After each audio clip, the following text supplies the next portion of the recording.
चलिए आज एक खबर को ज़रा अलग नज़रिए से देखते हैं। मतलब सिर्फ ये नहीं कि खबर क्या है, बल्कि ये भी कि वो हम तक पहुंची कैसे। बड़ा दिलचस्प होने वाला है ये। तो ये रही हमारी खबर। बस एक लाइन। सुनने में तो बिल्कुल ऑफिशियल लगता है ना, लेकिन असली कहानी तो इसके पीछे छुपी है। और आज हमारा काम उसी को ढूंढ निकालना है। तो चलिए शुरू करते हैं पहले कदम से। इस खबर को टुकड़ों में तोड़कर देखते हैं। देखिए, इस एक लाइन में तीन मोटी मोटी बातें हैं। एक, सर्वोच्च न्यायालय, ठीक है, समझ आता है। दो, याचिका खारिज, ये भी साफ है। लेकिन ये तीसरी चीज, टीईटी बाध्यता, ये क्या है? अच्छा, टेट का मतलब होता है टीचर एलिजिबिलिटी टेस्ट, यानी अगर किसी को टीचर बनना है तो ये टेस्ट पास करना जरूरी है। तो टीईटी बाध्यता का मतलब हुआ इसी टेस्ट को पास करने की अनिवार्यता। तो सवाल यही उठता है कि इस टीईटी बाध्यता से जुड़ा पूरा मामला था क्या? और सबसे मजेदार बात पता है क्या है? जिस जगह से ये खबर आई है ना, वहां इस जरूरी शब्द के बारे में एक लफ्ज भी नहीं लिखा है। अजीब है ना? तो जब खबर अधूरी लगे तो अगला कदम क्या होता है? बिल्कुल, हम स्रोत की पड़ताल करते हैं। आखिर ये खबर आई कहां से? और पता चलता है कि ये जानकारी प्राइमरी का मास्टर नाम के एक ब्लॉग से मिली है। नाम से कुछ कुछ अंदाजा तो लग रहा है कि ये ब्लॉग किस बारे में होगा।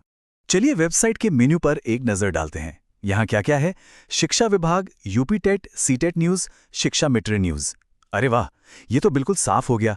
ये साइट खास तौर पर उत्तर प्रदेश में टीचर्स और टीचर बनने के एग्जाम यानी टेट से जुड़ी खबरों के लिए ही है। अच्छा, किसी वेबसाइट को और बेहतर समझने के लिए ये देखना भी काम आता है कि वहाँ सबसे ज्यादा क्या पढ़ा जा रहा है, मतलब पॉपुलर पोस्ट्स कौन सी हैं। तो पॉपुलर पोस्ट्स को देखकर क्या समझ आता है? यही कि ये साइट ऑफिशियल अनाउंसमेंट्स, कुछ लोकल न्यूज़ और टीचरों से जुड़े सरकारी कामों का एक मिक्सचर है। ये कोई बड़ा न्यूज़ चैनल या अखबार नहीं है, बल्कि एक खास ग्रुप के लिए एक तरह का नोटिस बोर्ड है। अब आता है सबसे ज़रूरी हिस्सा।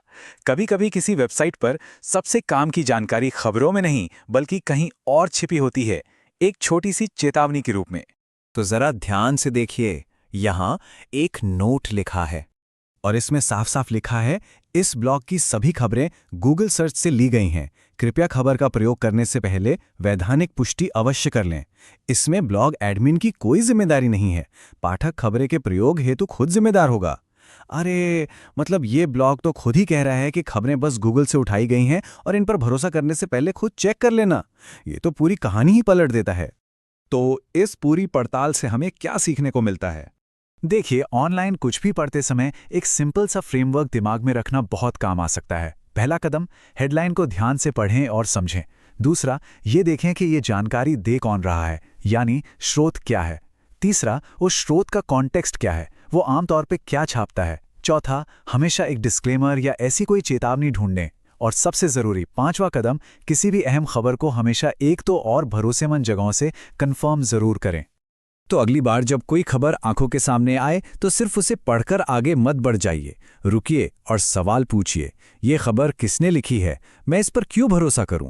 ये छोटे छोटे सवाल जानकारी की इस बड़ी सी दुनिया